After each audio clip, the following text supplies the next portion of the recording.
리뷰는 리뷰일 뿐 오해하지 말자. 나는 솔로 18기 현숙에 대한 리뷰. 지금 바로 시작합니다.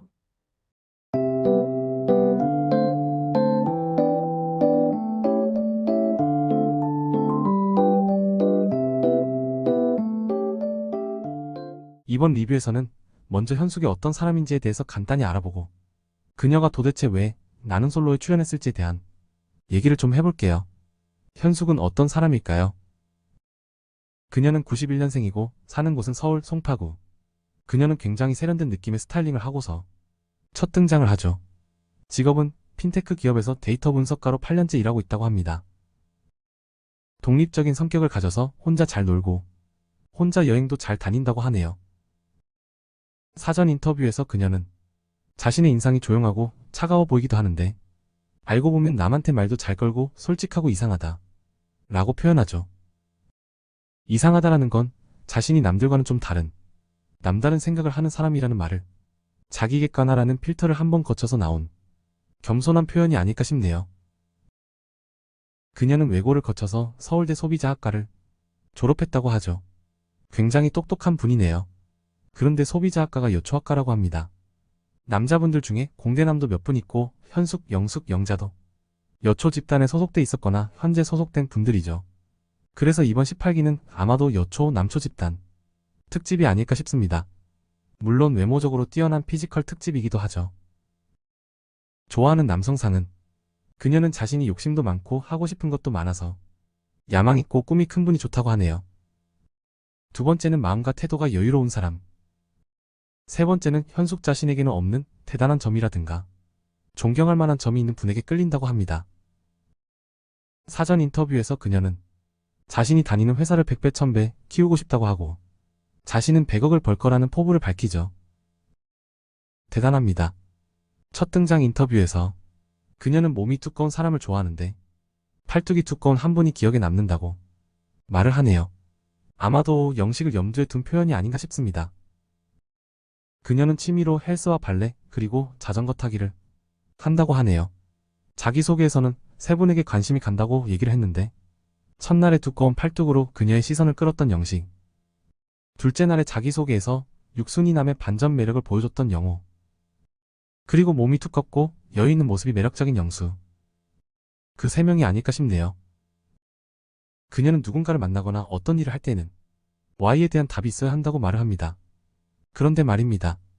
영수가 참 고릴라의 탈을 쓴 여우인 게 마음의 이순인 현숙과의 관계에서 가장 문제가 되는 질문을 곧바로 첫날의 첫 데이트 직후 1대1 타임에서 물어봤던 거죠.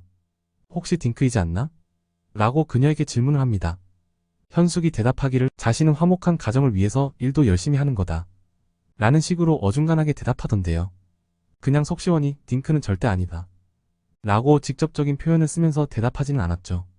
그리고 그 대답을 할 때의 그녀의 제스처에서 뭔가 아이 때문에 자신의 시간을 희생해야 하는 부분에 대한 어떠한 공포스러운 감정이 느껴지지 않나 싶었네요. 어떤 동작이었냐면 얼굴과 목을 손으로 감싸는 듯한 제스처인데요. 이것은 위협적이거나 공포를 느끼는 상황에서 자신의 가장 취약할 수 있는 신체 부위를 보호하려는 제스처인 거죠. 그래서 저는 그녀가 아이를 낳고 키우며 자기 시간을 희생해야 하는 것에 어느 정도 공포감을 느끼고 있지 않나 라고 저 제스처로 짐작해 볼 수가 있었네요. 그래서 저는 그녀가 혹시 딩크일 수도 있지 않을까 싶은 생각도 들긴 합니다. 야망을 위해서 사랑과 가정의 비중을 줄일 수도 있어 보인다는 거죠. 물론 결혼 상대로 어떤 남자를 만나게 되는지에 따라 현숙의 스탠스가 조금은 달라질 수도 있겠죠.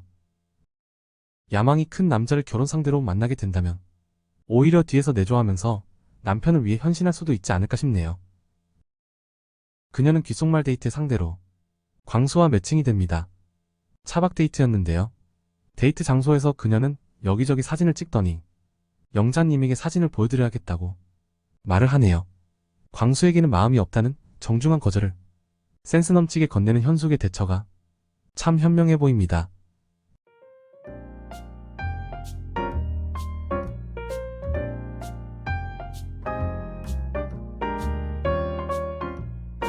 그런데 말입니다. 이렇게 뭐 하나 빠지는 게 없는 것 같은 그녀가 나는 솔로에 도대체 왜 나왔을까요? 일단은 솔로 탈출이 목적이겠죠. 그녀는 자기소개에서 카페에 가서 멍 때리며 그냥 시간을 흘려보내는 것을 싫어한다고 했었는데요. 열정적으로 일하지 않는 시간 외에는 무의미하게 느낀다 라는 의미겠죠. 그런데 너무 그렇게 살다 보니까 어느 순간 공허해져서 이제는 굳이 와에 대한 이유가 없어도 그냥 같이 있기만 해도 편하고 즐거운 상대를 만나고 싶어서 출연했다고 합니다. 분명 연애와 결혼을 염두에 둔 출연일 겁니다. 두 번째 이유는 방송 출연을 통해 자신을 널리 알려서 자신이 가진 또 다른 가능성을 시험해보고 싶은 이유가 아닐까 싶기도 하네요. 그리고 세 번째는 야망 있는 그녀가 간절히 바라는 성공의 필수인 인맥 형성이죠. 그동안 낯설 역대 출연자 중에 자신이 호감 있게 보는 분들을 만나고 친해지고 싶은 이유도 있지 않나 싶습니다. 마지막으로는요. 스스로를 이상하다라고 표현하는 그녀다운 남다른 출연 목적 하나를 말씀드려 볼게요. 바로 야망이죠. 자신이 가진 100억의 꿈을 이루고 싶은 야망 때문에 출연한 게 아닌가 싶네요. 이게 도대체 무슨 말인가 싶으실 텐데요. 혹시 공개선언 효과라고 들어보셨나요? 쉽게 설명해 볼게요. 예를 들어서 다이어트를 계획하는 사람이 있을 때 자신의 그런 계획과 목표를 혼자만 알고 있는 것보다는 주변에 자신의 계획과 목표를 알리면, 즉 공표하면 목표를 달성할 가능성이 높아진다는 거죠. 그 이유는 사람은 자신의 생각을 타인들에게 말이나 글로 공개하면 그 생각을 계속 고수할 가능성이 높아진다고 하네요. 사전 인터뷰에서 그녀는 100억을 벌겠다는 포부를 얘기한 바가 있죠. 바로 그 계획을 실현시키기 위해서 방송에 나와서 자신의 포부를 밝힌 게 아닐까 싶네요. 누군가는 그녀를 이상하게 볼 수도 있겠지만 저는 왠지 그녀가 자신의 계획을 실현할 수도 있을 것 같다는 느낌이 드는데요. 여러분도 혹시 여러분이 이루고 싶은 목표나 계획이 있으신가요? 오늘 밤에 주변 사람에게 다짜고짜 여러분이 정말 간절히 이루고 싶어하는 그 목표를 딱 하나만 말해보는 건 어떨까요? 이번 리뷰는 여기까지입니다. 감사합니다.